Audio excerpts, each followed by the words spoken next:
a colleague to contribute, Mr. Speaker. Thank you, Mr. Speaker. What is your point of order, Honorable Miri? Thank you, Mr. Speaker. Is the honourable member, in order to mislead the House, that there are MPs who buy matatus with the CDF when MPs actually do not control CDF? CDF is controlled by committees that are constituted by the National Board. MPs have no role in buying matatus or otherwise. And so is he in order to, in misleading the House? And could he, Mr. Speaker, I know he's been in the House for the second time, but he's also a slow learner because he's not supposed to stand when I am on the floor. So perhaps, Mr. Speaker, if you can direct my brother, or the honourable member, to sit when I'm. Thank you, Mr. Speaker. But is he in order to mislead the House? MPs have no control over programs that are developed, and he knows that this is even a matter before court, and so MPs have no control of CDF. Thank you. It looked more like an information, some information to member for Sirisia, although his reception wasn't sought before the information was given. And he looks like he is content with the information you give him, Honorable Miri. Let's really proceed because we don't have a lot of time on that. Honorable Manzo. Honorable Kamureni, what is it? What is out of order?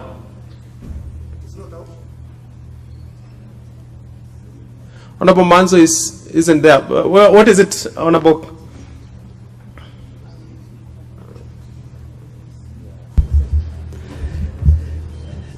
It is intervention, Mr. Speaker, that because of the time, can members, we want to ask the members to at least to use shortest time possible, at least 1 minute, 2 minutes, so that we can get opportunity on this matter.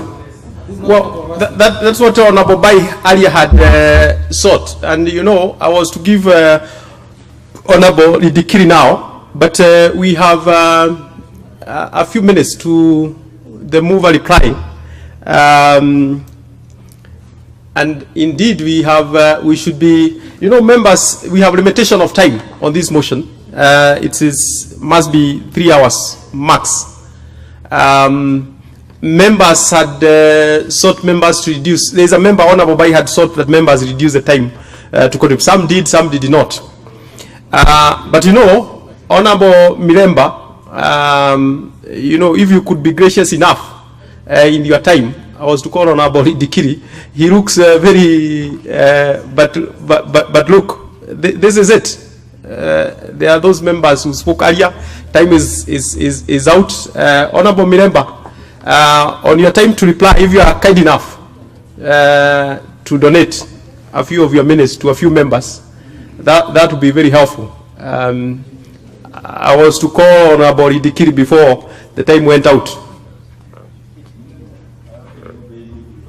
Thank you. Thank you, Honorable Speaker. Like you have indicated, and members have interest in contribution.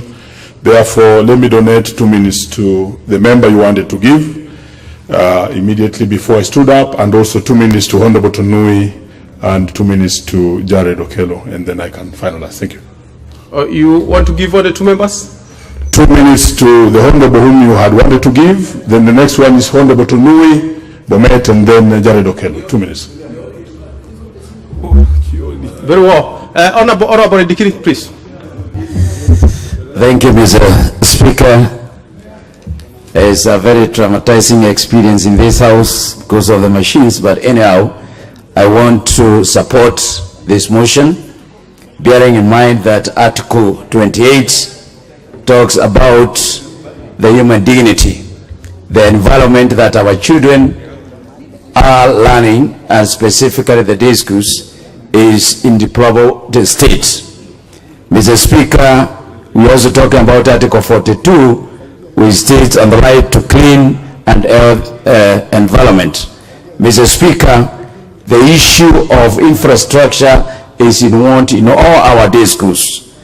And Mr. Speaker, I think the biggest problem that we have.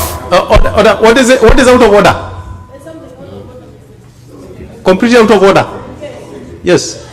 Mr. Speaker, I was expecting you to give Honorable Aruki a chance so that he could be able to substantiate the MPs who are buying matatus. If he doesn't know, then he should withdraw. Well, Honorable Nyaga, as I already gave direction on that, and I said he clearly was given the right information by Honorable Mariru Odhiambo, and he seemed to have received that information. So he is well informed on that. Mr. Speaker, my 2 minutes are being eaten by unnecessary statement. But I was saying, Mr. Speaker, I think the whole problem that's lying with the Ministry of Education is the management of the ministry. I hope the new minister will now take this seriously, reorganize the ministry, and specifically, Mr. Speaker, we need to look at the people who are charged in the managing education at the constituency and the county level. I think, Mr. Speaker, is very important because we are seeing people who have no education background being given responsibilities to manage education sector at the constituency and the constituency level. Mr. Speaker, for us to move forward, we need to have a paper, and I support what somebody said that we need to have a bill. We have to compel the government now to act in line with this motion. I support this motion and urge Honorable Milemba to consider. Very well, Honorable Tonui.